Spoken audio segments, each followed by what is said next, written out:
Hi my little panda cubs, welcome back to another episode of our AskTransgender, where I take a few questions from the subreddit and answer them as a transgender. Let's get this one out of the way first. This one is by Michaela1224. Voice training. I hate how deep my voice is and I have no clue where to start in terms of voice training to sound more feminine. As you can tell by my voice, I also need to start voice training. Unfortunately, I can't yet. I've got sinus and throat problems that prevents me from doing the exercises. I've actually got an appointment with the ear, throat, nose specialist in February, so hopefully I'll be able to start voice training after that. But I already have the resources ready. There is, of course, Elle's Guide to Voice Training. This is on Reddit. The link is down below in the description. There's also some amazing vods by the Trans Academy. They do sort of live voice training sessions. I like these because they're very interactive and people ask questions and the host answers them. It's a little more easier for people like me to learn like that rather than just reading guides or watching tutorial videos.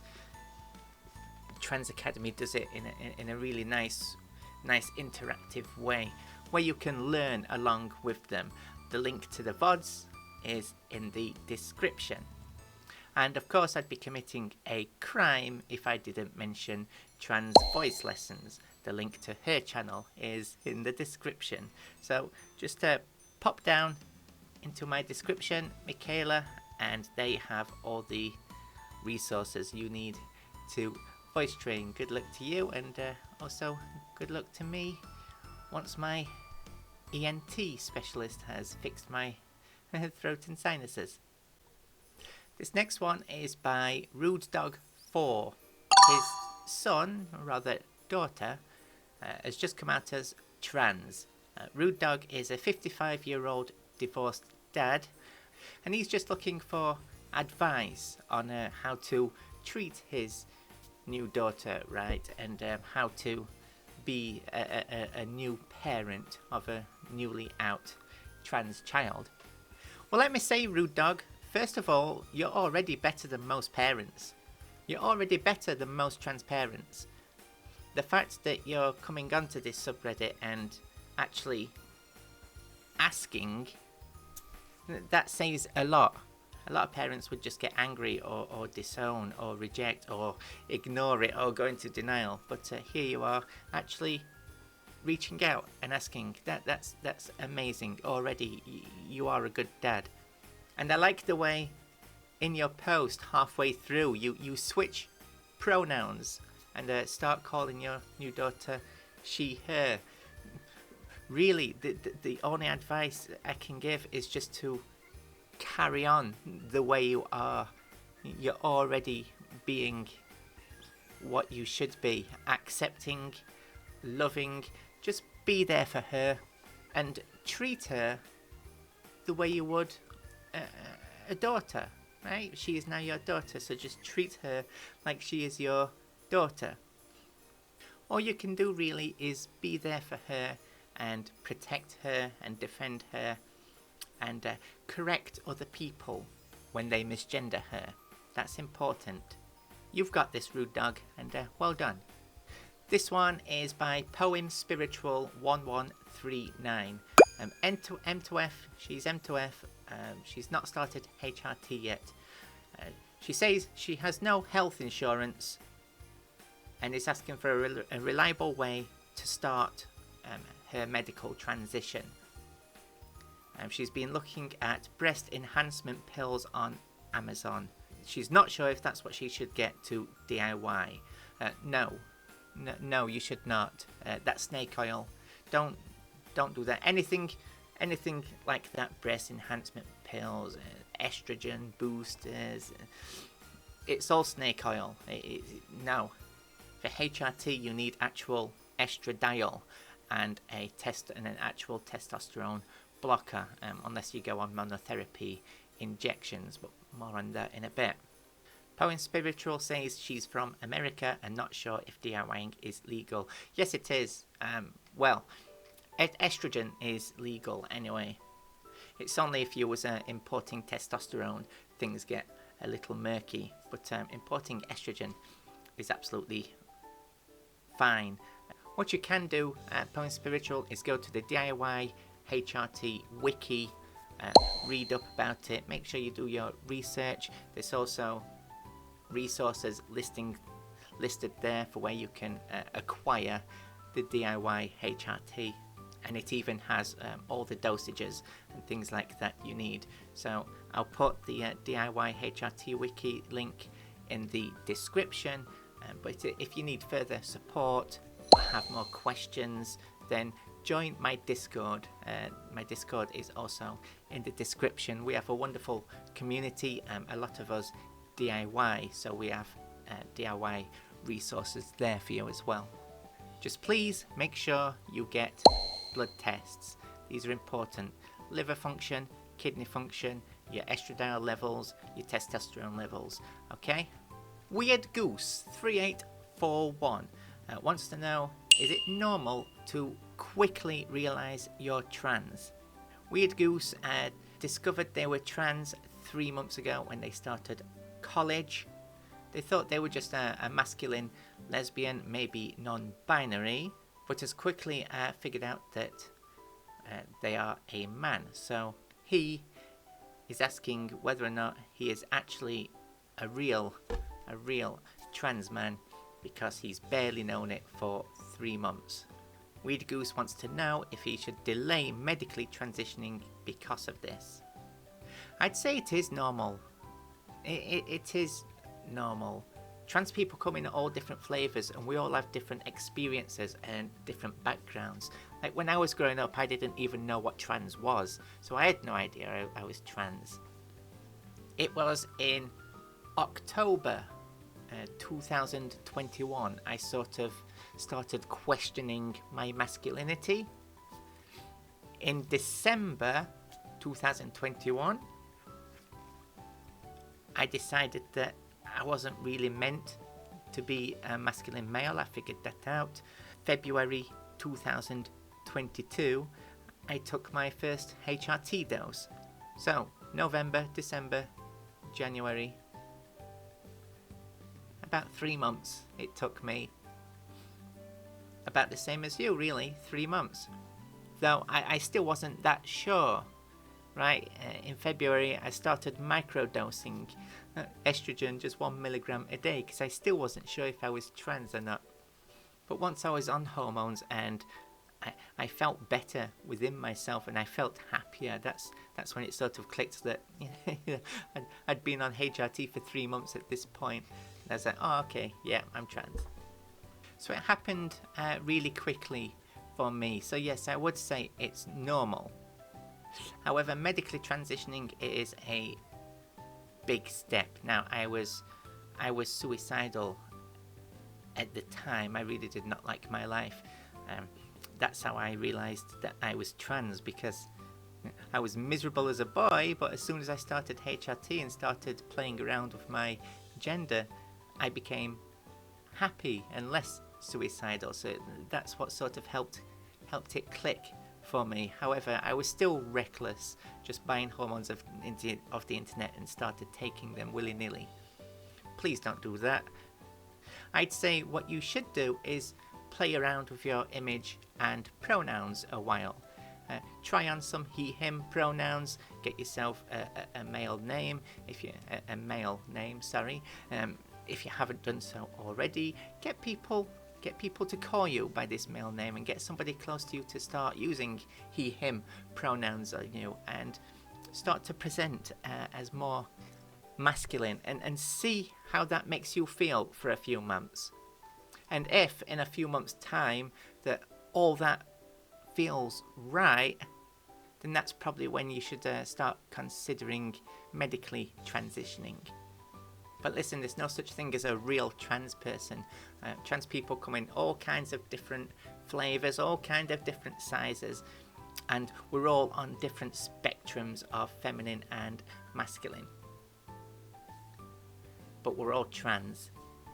Only you know what's inside, and I think you have to do a few months of exploring that and then decide for yourself.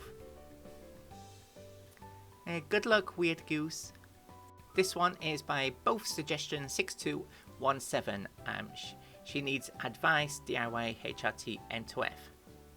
She's on a daily dose of 8mg estrofem, 100mg of Hyles in the morning, and that's an anti-androgen, and 200mg utrogestin in the evening. That's basically progesterone.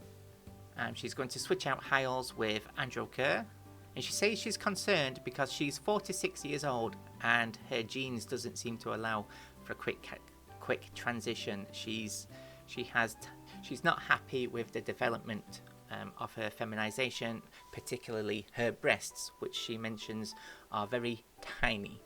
Unfortunately, both suggestion, HRT is very much a genetic lottery, and 8mg estrogen, that's a pretty good dose. You're obviously not being dosed, so I'm sorry you're not seeing the progress that you should be seeing, really. I'd say the first thing you need to do is get blood tests and see where your hormone levels are at. At your dosages, I don't think your estrogen will be too low.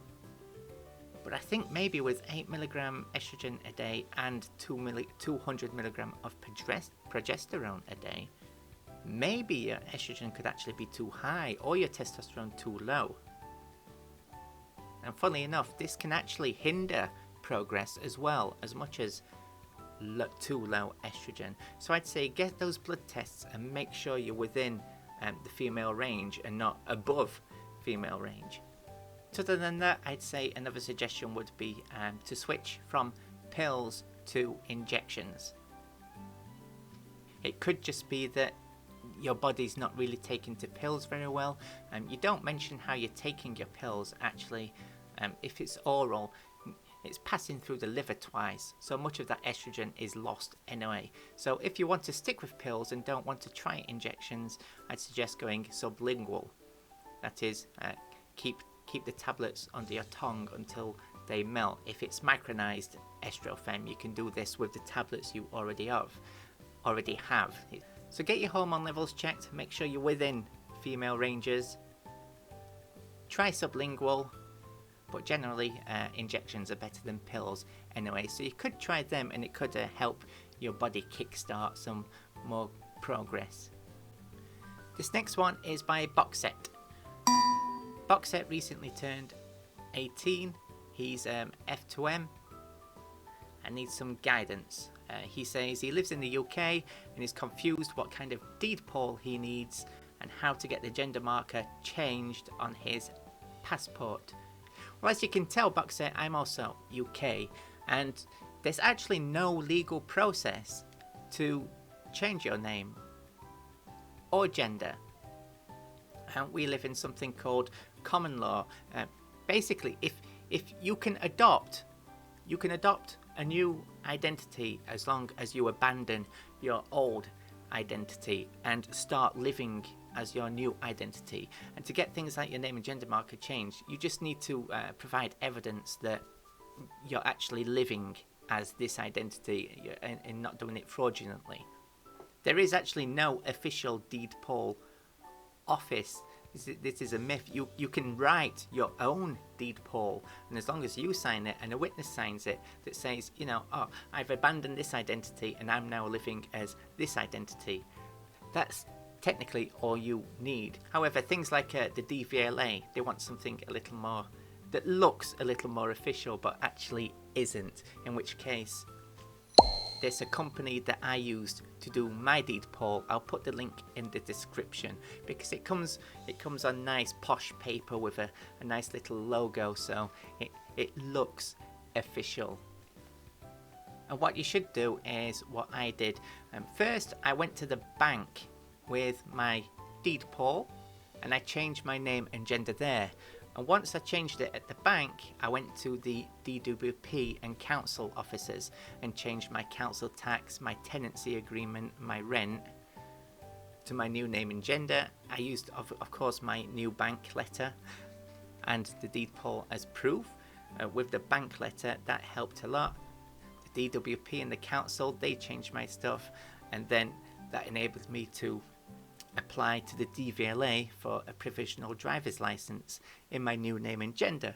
And once you've got all that, you can send that all off to the passport office, and that's all you need really. They'll see that, oh, you're living in this name and gender, this is your identity. For the passport, it will also help to have a letter from your doctor. So go to your GP. They usually charge a fee. It's usually about £10 to £25. It depends on the GP. But the GP will write a letter saying, oh yeah, this person is living as this identity, and you send that off with your passport as well. The only thing you can't change really with just a deed poll and living as your identity is your birth certificate. For that you need a gender recognition certificate, which you will get through the GIC eventually. So that's all you need, box set. Go to the link in the description for the deed poll office, which doesn't really exist, but they'll give you a nice posh piece of paper with a stamp on it that looks professionally enough that basically it shows that you're serious and not just making it up, right? So you take that to the bank, get your bank details changed, and then take your bank letter to the DWP office or the council officers, get it changed there too, then send off to the DVLA. Once you've got all that, then send off your passport in your new name and gender, and you shouldn't have any problems then. And chat to your GP about a letter confirming that you're living as this name and gender now. Okay, my Panda Cubs, thank you for watching. Thank you to the people asking questions on the subreddit. I'll see you again next week, where I'll pick 5 or 6 more questions to answer. Don't forget to join my Discord if you need further help, further questions, further support. And I hope all of you have a very happy new year. I'll see you next time. Zippity!